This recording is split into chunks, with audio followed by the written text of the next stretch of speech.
Responde Nintendo, senhoras e senhores, o seu quadro favorito de sexta-feira aqui no canal Coelho no Japão, onde a gente responde várias das perguntas que vocês fazem pra mim lá no meu Instagram, ó, @RodrigoCoelhoC. E algumas vezes a gente fala de algumas polêmicas também, né? O Coelho Farpas aí que ficou famoso. Os episódios dessa série você pode encontrar aqui no hashtag Responde Nintendo, e sempre o título do vídeo não cabe todos os assuntos que a gente fala, então eu fico feliz que vocês estejam gostando e acompanhando a série e descobrindo várias coisas interessantes que às vezes não caberiam em outros vídeos. Como por exemplo, hoje galera, a gente vai falar sobre o relacionamento da Nintendo com os criadores de conteúdo, tá? Eu vou falar mais especificamente sobre o Brasil, apesar de saber um pouco lá de fora também. Vou contar um pouco das duas experiências, abrir essa caixa de Pandora ali, de como que a Nintendo trata a gente, como que é essa relação, e mais especificamente como que é comigo. Então essa vai ser a última parte do vídeo, tem aqui na timeline tudo separadinho, mas vamos falar de várias outras coisas interessantes também, que vocês perguntaram sobre como que a Nintendo vai conseguir fazer um Animal Crossing ou um Smash Bros mais completo e melhor do que eles já têm atualmente, ou outras franquias assim, Fire Emblem, Splatoon 3, No More Heroes. Tem muito assunto pra gente conversar aqui hoje, então já vai deixando aquele like maneiro, inscreva-se aqui no canal Coelho no Japão pra ficar por dentro de tudo sobre o universo Nintendo, pra gente bater um papo maneiro, e claro, ativa o sininho de notificações, porque o YouTube não avisa de todos os vídeos que a gente lança, mas a gente faz muita coisa diferente e legal aqui no canal, assim você pelo menos fica sabendo quando a gente lança e pode decidir se você vai assistir ou não, sem depender do YouTube recomendar o vídeo pra você. E lembrando, meu link afiliado da Amazon, coelhonojapão.com/Amazon, quando vocês forem comprar alguma coisa lá, lembrei do link afiliado. Mas como de costume, antes da gente começar, eu quero agradecer os nossos patrocinadores aqui desse quadro no canal, que é a loja atacadodosjogos.com.br, amigos. Vocês conhecem e já aprovam, cara, desde que a gente começou a recomendar a Atacado dos Jogos aqui, muitas pessoas agradeceram porque eles têm ótimos preços lá. E depois da nossa parceria com muitas pessoas comprando lá, eles começaram a aumentar o acervo de jogos deles também. Então tem desde jogos muito famosos, quanto jogos um pouco menos famosos, que é interessante também, e principalmente as pré-vendas, eles têm ótimos preços, galera. Sempre que vocês forem comprar alguma coisa, atacadodosjogos.com.br, compara os preços lá. Eles parcelam sem juros também, eles entregam no Brasil inteiro, e eles têm PlayStation e Xbox também, jogos dos dois a ótimos preços. Vale a pena sempre dar uma olhadinha, avisa a galera aí, e eu sempre deixo o link da atacadodosjogos.com.br aqui na descrição, beleza? Estou tentando conseguir um cupom para os membros aqui do canal com o Atacado dos Jogos novamente. Eu vou deixar fixado aqui no comentário caso a gente tenha conseguido esse cupom para vocês, beleza? Então vambora, porque a primeira pergunta foi do Rafael Felipe Santos Freire. Ele perguntou: Coelho, No More Heroes 3 no Nintendo Switch Lite tem a experiência total do game? É perigoso para os analógicos? Rafa, uma boa notícia para você é que a gente vai trazer uma análise de No More Heroes 3 em breve aqui no canal, então fica ligado. Ela tá quase ficando pronta já. E aí a gente vai destrinchar todas essas dúvidas, tá? Mas não tem problema em relação a analógicos. Sim, você pode ter a experiência completa no Nintendo Switch Lite. Inclusive, boa parte do que eu joguei no jogo foi totalmente apenas usando o Pro Controller, ou seja, utilizando os analógicos. A maior parte das interações você faz com os botões mesmo. É nas finalizações, principalmente, que você utiliza os controles de movimento, que aparece aquelas setinhas na tela, você aperta pro lado e o Travis faz o movimento. Claro que utilizando os Joy-Cons fica mais maneiro, né? De você mexer para um lado, pro outro, e você entra no personagem mais. Só que com os analógicos também funciona bem e não é um detrimento para a experiência. Só que do outro jeito é mais legal. Os textos do jogo não são pequenininhos também. Alguns jogos têm aqueles textos muito pequenininhos, difíceis de ler no Switch Lite. No caso do No More Heroes tem até bastante texto para ler, nem tanto assim, mas não é tão pequenininho, então é de boa na telinha do Switch Lite também. Fica ligado aqui no canal que a gente vai trazer a nossa análise. E eu quis destacar No More Heroes 3 aqui porque esse é um jogaço que eu queria que mais pessoas dessem uma chance, galera. Dá uma olhadinha no No More Heroes. Agora o Samuca.cardoso, ele perguntou: Coelho, Splatoon 2 vale a pena ainda? Porque vai sair o 3 já no ano que vem. Samuca, no geral, para a maior parte das pessoas, eu diria que vale a pena esperar logo sair o 3 em vez de pegar o 2, até porque tem menos pessoas online, apesar de ter bastante gente jogando, dá pra jogar numa boa. Mas uma dica melhor ainda, cara, é que tipo, cara, realmente o jogo é muito bom, a campanha dele é legal, e se você pegar a Octo Expansion, né, a DLC do jogo, é muito boa. Então, cara, compra a mídia física do jogo, joga ele e vende a mídia física. Vocês sabem que o mercado de usados da Nintendo é bom justamente por causa disso. Os jogos praticamente não se desvalorizam, então você pode vender por um preço um pouco abaixo do que você comprou, não muito abaixo. Compra, de repente você já compra usado, joga, revende novamente e você vai estar com aquela grana, e aí você espera e compra o Splatoon 3 novamente. Mas jogue a Octo Expansion, a DLC. A DLC, claro, você não vai conseguir vender depois, mas aí, pô, também tu pagou por uma parada que vai te acrescentar, um jogo legal. Agora eu fiquei bastante surpreso com essas perguntas aqui, cara. O Cauê Yuri Crisp e outras pessoas mandaram uma pergunta: por que a Nintendo não liga tanto pra Fire Emblem? Por que eles não trazem remasters dos outros Fire Emblems? Cauê, calma lá, como assim, cara? Eu vou listar alguns pra vocês só no Nintendo Switch. Fire Emblem Warriors, Fire Emblem Three Houses, Tokyo Mirage Sessions, que é justamente uma colaboração entre Fire Emblem e Shin Megami Tensei, apesar de ser um jogo totalmente diferentão. Além do jogo mobile, Fire Emblem Heroes ainda está super vivo e tem até rumores de um remake de Fire Emblem vindo aí, cara. E a Nintendo trouxe sim um clássico de volta para o Nintendo Switch, apesar de que foi por tempo limitado, né? Mas ela trouxe lá do Oriente pro Ocidente, traduziu para inglês e tudo mais. Tipo, Fire Emblem tá mais vivo do que nunca. Tá longe de ser esquecido. Vários personagens de Fire Emblem no Smash também. A Nintendo só não faz muitos remasters dos clássicos Fire Emblem, porque ele passou a vender realmente bem mesmo depois do Fire Emblem Awakening do 3DS. Então eles começaram a investir em coisas novas e coisas mais naquele estilo, naquela pegada. É basicamente isso. Essa aqui foi uma boa pergunta também, cara. O Verne X Neto e a Maria Vieira falaram o seguinte: Coelho, como que um novo Mario Kart ou Smash Bros funcionariam? Os dois últimos parecem o máximo possível. E a Maria falou o seguinte: depois de Animal Crossing New Horizons, você acha possível a Nintendo se superar com a continuação da franquia? Realmente, esses são dois exemplos de jogos que pegaram, né, a fórmula deles e, caraca, exponenciaram ao máximo. 3 exemplos, né? O Mario Kart 8 Deluxe também é isso. Eu acho que essa pergunta ela pode girar em torno também do Zelda Breath of the Wild, porque as duas, elas são mais ou menos, será que a Nintendo consegue superar o auge das suas próprias franquias? Bom, a resposta mais rápida que a gente vai ver disso vai ser de Zelda Breath of the Wild 2 e de Splatoon 3. Rapidamente a gente vai descobrir, porque Splatoon 2 é o auge também, é melhor do que o primeiro, claro. Vamos ver o que vai acontecer com o 3 e o Zelda Breath of the Wild 2, mano, vamos ver o que vai acontecer. Eu já até fiz um vídeo aqui no canal Responde Nintendo que eu falei sobre isso. Tem tudo pra ser melhor. Mas basicamente, cara, sim, a Nintendo, ela vai conseguir superar as franquias. Pode não ser no próximo, ou talvez possa ser no próximo mesmo. O importante é que eles são muito criativos. Como que funcionam os estúdios da Nintendo? Eles normalmente não ficam lá, tipo, cara, a gente tem que lançar um novo jogo dessa franquia aqui. Aí vai lá e o que a gente pode fazer de diferente com ele? Não. Claro que também tem estúdios que trabalham assim. Mas a Nintendo ela é famosa por ter estúdios de pesquisa e desenvolvimento que eles ficam lá pesquisando tipos de jogabilidade diferente, tipos de tecnologia diferentes para colocar nos seus videogames, nos seus jogos. E aí, quando um time, ele prototipa algo que funciona, pô, que legal isso aqui, cara. Aí sim, eles pegam e eles constroem um jogo em volta daquela mecânica maneira. Splatoon foi assim, se não me engano, era pra ter personagens baseados em tofu, eram uns tofuzinhos ali no Splatoon, depois é que se transformou no Splatoon de fato, porque eles pegaram primeiro a ideia. Vários Super Marios foram assim, então, cara, a Nintendo, ela dá um jeito de reinventar suas franquias. Ninguém imaginava que ia ter uma funcionalidade antigravidade em Mario Kart 8. Eu vou te falar, você perguntou como que eles poderiam fazer um próximo Mario Kart. Uma das ideias que foi descartada do Mario Kart 8, mas de repente eles podem reaproveitar no futuro, que não é incomum, é que os karts, eles teriam uma espécie de furadeira no chão, que ele poderia atravessar o chão e ir para outro lado da pista, sei lá. A gente já tem os karts planando no ar, a gente já tem os karts andando debaixo d'água, andando de cabeça para baixo, só falta mesmo entrar dentro da pista, né? O túnel subterrâneo, sei lá. A Nintendo, ela vai achar uma fórmula de fazer algo diferente. Vocês lembram, cara? Mario Kart Double Dash, tinham 2 personagens ali no mesmo kart. Alguma coisa eles vão inventar, nem que seja combinar essas diferentes coisas que eles já testaram em diferentes Mario Karts para fazer algo novo. No caso de Super Smash Bros também, cara, eles podem introduzir novas mecânicas para os personagens, tipo assim, o Smash Attack foi uma mecânica nova que eles introduziram. Eles podem introduzir algo assim, tipo na finalização de um Smash Attack, ou algo assim na finalização de um combo que vai modificar como o jogo funciona. No Smash 4, eles implementaram uma série de mudanças que deixam o edge guarding do jogo totalmente diferente. A velocidade do jogo mudou e as estratégias ao longo do jogo ficaram diferentes dos outros jogos também. No caso do Smash Bros, eu não acredito que eles vão reformular completamente o jogo numa próxima iteração. Esse jogo é tão perfeito que eu acho que eles vão transformar Smash meio que numa plataforma, pelo menos até o próximo, e adicionar em vez de revolucionar. Mas sabe uma forma que eles poderiam de fato revolucionar Super Smash Bros? A resposta tá bem aqui, ó, Kid Icarus Uprising. Vocês já viram o multiplayer de Kid Icarus Uprising? Ele é basicamente um Super Smash Bros em 3D. Os controles, os golpes, o sistema de combos, os tipos de ataques, os itens do jogo, eles são bem parecidos com o Super Smash Bros, só que você tá se movimentando em um ambiente completamente 3D, e era muito legal, cara, era muito divertido jogar esse jogo multiplayer. Então, sei lá, cara, se eles quiserem revolucionar a franquia, eles podem fazer isso também, quem sabe. Eu não gostaria, eu prefiro que eles se mantenham ali no 2D mesmo. Mas nada impeça que um modo de jogo possa ser assim, o jogo seja meio a meio, tem as duas possibilidades. Sei lá, o Sakurai é meio megalomaníaco, ele gosta de fazer tudo que ele pode mesmo, né?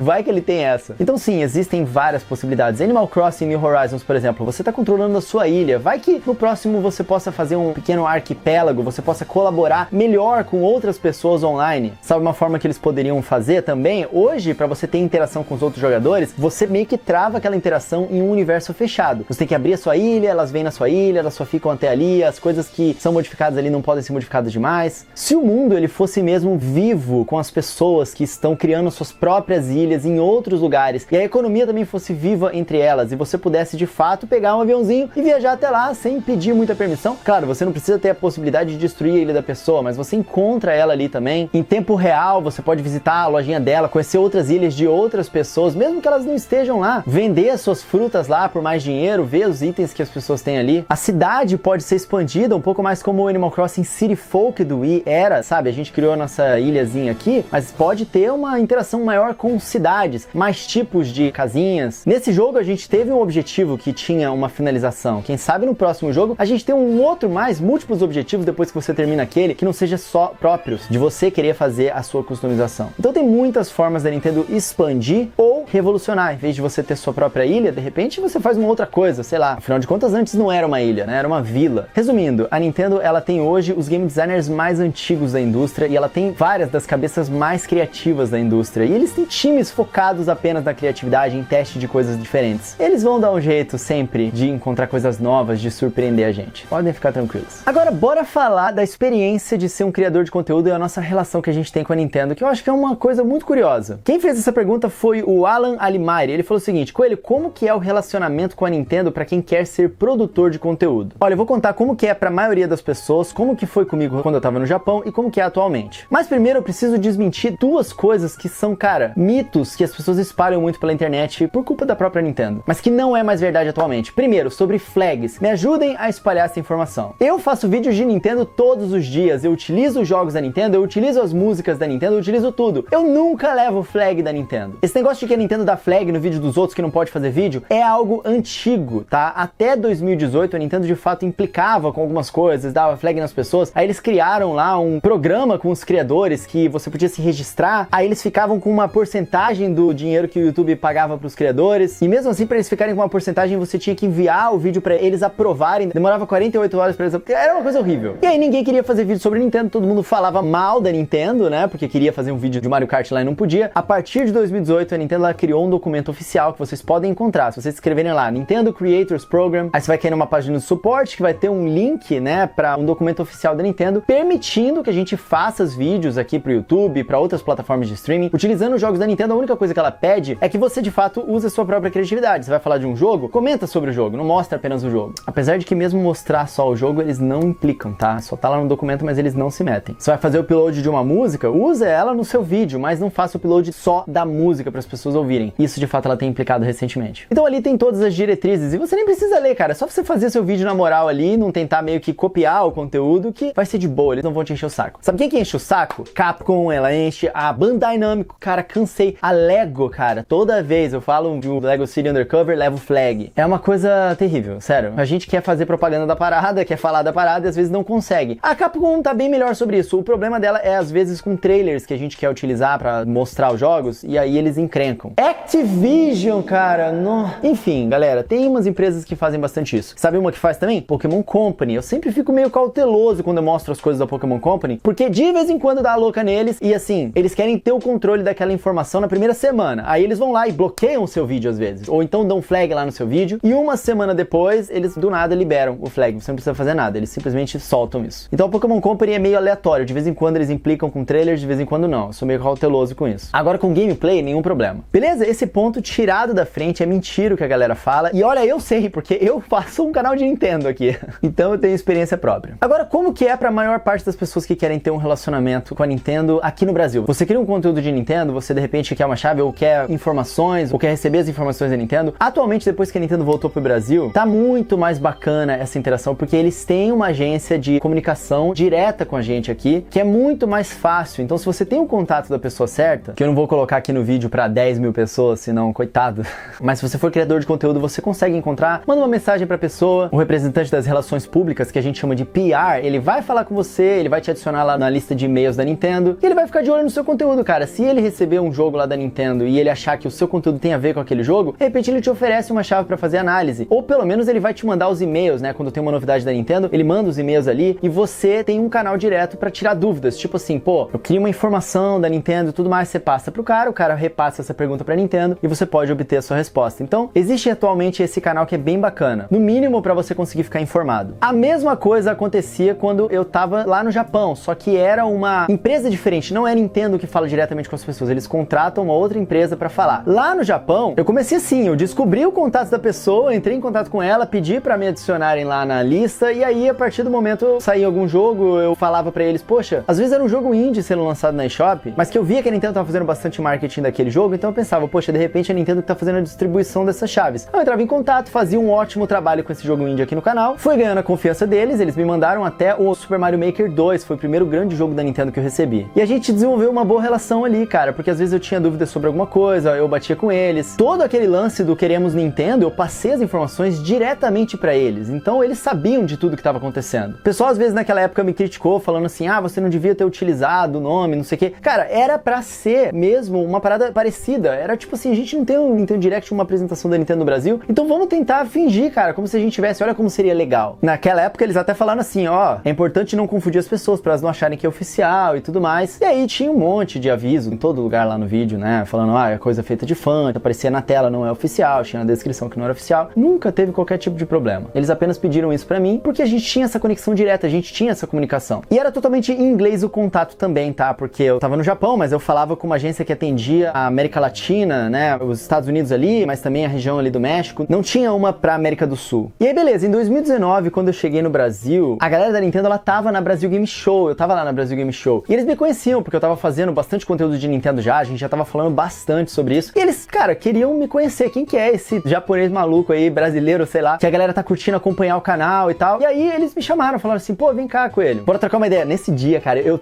fiquei emocionado primeiro que eles sabiam que eu existia, queriam me conhecer de verdade, porque daí não era mais uma empresa contratada pela Nintendo, era de fato a Nintendo, a galera mesmo que trabalha na Nintendo lá em Washington. Eles conversaram comigo, trocaram um cartãozinho comigo, tipo WhatsApp mesmo. E aí não é como se a gente fosse brother, ficasse conversando, cara, mas eles têm o meu contato, eu tenho o contato deles. No caso que precisar de alguma coisa ou passar alguma informação, tem essa abertura. Não significa que eles vão me responder, mas no mínimo eles me conheceram ali. Eles não são tão abertos, é um pouco difícil, tá? Mas com a empresa que é feita pra se comunicar, é muito bom. Aqui no Brasil, atualmente, a gente tem uma relação muito bacana. Quando eu tenho alguma dúvida, por exemplo, pô, lançou a Nintendo na Amazon, só que a Nintendo não fez um anúncio, eu só vi pela Amazon. Pô, mandei uma mensagem, mandei um e-mail lá, falou, pô, vocês têm alguma informação sobre isso? Eles me responderam a informação, eu tirei algumas dúvidas. Antes da Nintendo chegar com o Nintendo Switch aqui, eu queria saber qual que ia ser o valor, especificamente quais seriam os produtos, pra poder trazer essas informações pra vocês, né? Igual a imprensa faz. E aí eles me mandaram, responderam meus e-mails e tal. E a Nintendo aqui no Brasil tá fazendo um trabalho formidável de se aproximar com os criadores de conteúdo. Então, várias vezes, cara, e é uma coisa que eu não vi isso acontecendo lá fora, tipo, é uma coisa que esporadicamente eu vi acontecer, é a Nintendo mandar uns brindezinhos, cara. Olha que maravilhoso esse aqui, cara, com o meu nome, entendeu? Outros criadores de conteúdo também receberam essa bolinha, que é do Mario Golf Super Rush, cara. Maravilhosa essa bolinha de golfe aqui. E eles mandaram outras coisas também, tipo aquele pôster de Zelda que vocês estão vendo ali atrás também borradinho. Ó, esse pôster aqui, tá vendo? Isso tudo são formas deles se aproximarem aos criadores de conteúdo. E isso é legal, cara. Mas não é uma parada garantida, a gente não sabe. Tipo assim, quando lança um jogo, às vezes eu compro o jogo, porque eu não sei se eles vão mandar a chave. E aqui no Brasil, pelo menos, eu acho que na América Latina como um todo, eu não sei se a Nintendo, ela recebe as chaves com antecedência, porque quando eles mandam, normalmente eles mandam no dia, ou já aconteceu também de mandarem 1 ou 2 semanas depois, né? Naquele caso do DC Super Hero Girls, que é um jogo publicado pela Nintendo. O Game Builder Garage, que é um jogo da Nintendo, por exemplo, a gente não recebeu. A equipe aqui no canal que comprou, a gente trouxe conteúdo. Então assim, depende, cara. A gente vai fazer o nosso trabalho se eles mandarem a chave, se eles não mandarem, mas é claro que facilita, né? Pra gente poder trazer esse conteúdo pra vocês. E não, cara, eles realmente não interferem em nada de como você vai criar esse conteúdo. Você fala o que você quiser, se você não gostar, não quer nem saber, não tem esse tipo de coisa. Inclusive, pelo contrário, pelas conversas que eu já tive, eles querem que a gente tenha essa independência mesmo. Eles querem que a gente fale o que a gente acha, pensa o que a gente acha, não quer saber. Eles querem mesmo fomentar uma comunidade que esteja jogando e falando de Nintendo no Brasil, seja bom, seja ruim, é aquela coisa, não existe marketing negativo, né? Falem de mim. Então assim, é muito bacana, é muito mais tranquilo quando a gente precisa falar. A gente fala diretamente lá com o PR. Por exemplo, quando tem algum movimento da comunidade, que a gente pega os dados e tudo mais, eu passo diretamente pra ele, pronto, ele fica sabendo, entendeu? Por exemplo, esse movimento todo que tá acontecendo, das pecinhas de quebra-cabeça e tal, eles sabem quem que tá participando, eles sabem quem que é da comunidade, pelo menos eles têm ciência, né, pra conhecer melhor a comunidade de Nintendo do Brasil, e cada um daqueles canais, seja um canal maior, seja um canal menor, então essa abertura é legal que eu posso mandar essas informações pra eles e eles conhecerem, né. Agora, a Nintendo, ela tem outras formas também aqui no Brasil que não é em relação a criadores de conteúdo, mas que de certa forma, eu por ter vindo da indústria, acabo tendo algumas informações. Eu vou dar um exemplo pra você. Atualmente aqui, ela tem as pessoas que estão falando com os desenvolvedores de jogos, né, pra poder produzir os jogos pro Nintendo Switch. Ela tem as pessoas que estão cuidando da distribuição, as empresas que cuidam da distribuição distribuição em nome da Nintendo aqui no Brasil, que é a Ingram Micro e a RCell, que são essas empresas que fecharam inclusive parceria, né, com algumas lojas aqui no Brasil e estão distribuindo o Nintendo Switch oficialmente. E tem a parte de negócios digitais também da Nintendo, no caso da nuvem, por exemplo. E eu não sei, a nuvem não me fala nada em relação à Nintendo nem nada disso, mas eu tenho abertura com a nuvem para poder falar para eles, olha só, tá vendo esse material aqui? Passa isso pra Nintendo, de repente quando vocês forem conversar, troca uma ideia de estratégia assim com eles. Aí eles, ah, não, beleza. Assim como eles são abertos inclusive para vocês também, né, aquelas hashtags todas, a galera fez pedidos para eles repassam essas coisas todas. No caso lá dos desenvolvedores, como eu falei, eu esqueci de dar um exemplo, quando rolou lá o Queremos Nintendo, como eu sou amigo de vários dos desenvolvedores de games aqui no Brasil, alguns deles comentaram comigo que, tipo, por causa daquela apresentação, a Nintendo entrou em contato com eles, querendo estreitar relações. Então, por eu ter essa conexão com outras coisas assim, eu acabo conhecendo melhor como as coisas funcionam por trás. E 99% das vezes não são coisas que eu posso falar com vocês. Então, assim, tipo, a gente nem comenta aqui no canal. Mas é assim que é, deu um panorama geral aqui de como que é a relação hoje com os criadores de conteúdo, como que é comigo, e eu espero que tenha sanado essa curiosidade de vocês. Belezinha, meus amigos? Eu espero que eu não tenha falado algo que eu não devia.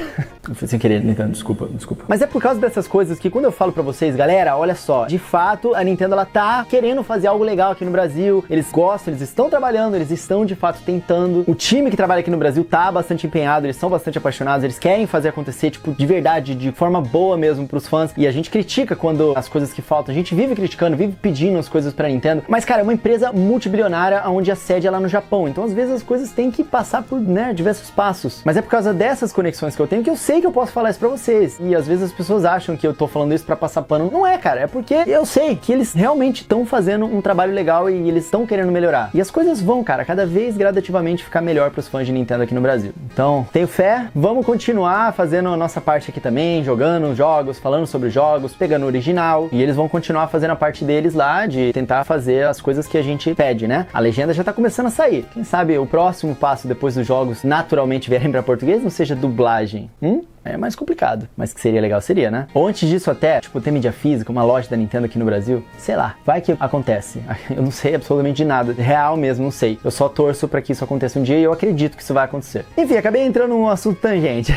Mas tem uma coisa que eu não falei ainda, cara, existe um portal pra imprensa da Nintendo que não é fácil de conseguir, cara. Eu pedi, se não me engano, foi em 2018 ou 2019, mandei um formulário lá no site de imprensa da Nintendo, porque nesse site você consegue ter acesso a todos os press releases, que são aquelas informações, as artes dos jogos em alta resolução, logos, né, com PNG em alta resolução. É mais fácil na hora da gente produzir o nosso conteúdo, produzir uma capa. Só que eu acho que eu fiz o pedido foi em 2018 e só em 2020 que eles me deram acesso. Teve 2 anos deles analisando a parada. Então é uma parada também difícil, que não é todo mundo que tem acesso, mas que também é um ponto de contato que a Nintendo tem ali com os criadores de conteúdo. É mais voltado pra imprensa, né? Mas como o conteúdo que a gente produz aqui não é de youtuber normal, tipo, a maior parte da galera que é youtuber gamer, eles fazem gameplays engraçadas, fazem jogos. A maior parte é isso. No nicho Nintendo é um pouco diferente disso. A gente trabalha aqui mais como imprensa mesmo. A gente pega os jogos, a gente faz análise dos jogos, a gente traz notícias dos jogos. Gameplay, normalmente, a galera não se interessa tanto assim. A gente fala sobre Nintendo, tipo a gente tá fazendo aqui agora. Então eu acho que foi por isso que eles aceitaram eu lá no site de imprensa deles, que é pra produzir esse conteúdo assim. Mas é isso, galera. Espero que eu tenha sanado todas as dúvidas de vocês. É assim que funciona aqui do backstage de quem tá criando o conteúdo. E vamos continuar sempre fazendo o melhor trabalho que a gente pode aqui, porque graças a Deus eu tenho o apoio de vocês, então não dependo de ninguém. É a gente com a gente aqui. Iniciamos o canal pra fazer o que a gente faz aqui hoje em dia, falar sobre o que a gente gosta. Que bom que a gente conseguiu hoje unir o útil ao agradável. Hoje eu trabalho com isso, a gente tem a Atacado dos Jogos, a gente tem os patrocinadores aqui no canal, a gente tem hoje, que começou em 2020, o apoio da Nintendo, então as coisas melhoraram. Mas a gente sempre fez o que a gente fez, não é mesmo? Então é isso, meus amigos, muito obrigado por terem assistido. Acabou que eu me estendi bastante nesse assunto, mas espero que tenha ficado interessante pra vocês. Muito obrigado por compartilharem comigo esse momento. Queria dar um abraço em cada um de vocês e vou dar, hein? Quando voltarem a ter os eventos de games, quando essa coisa da pandemia melhorar, a gente vai voltar a se encontrar e trocar uma ideia, que ia ser muito bacana, né? Muito obrigado por sempre estarem aqui comigo. Se vocês não deixaram um like aqui no vídeo ainda, deixem um like aqui, inscreva-se no canal Coelho no Japão, ativa o sininho de notificações, que é muito importante também. Links da Atacado dos Jogos vão estar aqui na descrição, sempre vale a pena comparar os preços deles lá na hora de comprar um jogo. E meu link afiliado, galera, coelhonojapão.com/Amazon, vai comprar um PlayStation 5, um controle, vai comprar uma geladeira, entra através do meu link coelhonojapão.com/Amazon Amazon e navega lá na Amazon, que você me ajuda bastante. E nesse link também tem os produtos da Nintendo oficiais ali, os micro SD cards que você precisa para o seu Nintendo Switch. A Amazon parcela em X vezes sem juros também, então é sempre bom. E eu vou ficando por aqui. As minhas redes sociais são @RodrigoCoelhoC, amigos. Me sigam lá no Instagram para vocês mandarem essas perguntas para eu responder igual hoje. É a mesma arroba também do Twitter e do TikTok. Então me sigam lá nas redes sociais, vem bater um papinho comigo. A gente se vê no próximo vídeo. E lembre-se, sejam legais com as pessoas e façam o melhor de vocês sempre, que é assim que a gente vai prosperando e também cria uma comunidade bem saudável. A gente se vê no próximo vídeo, meus amigos. Um tapa na pata do coelho para dar sorte e até a próxima. Valeu!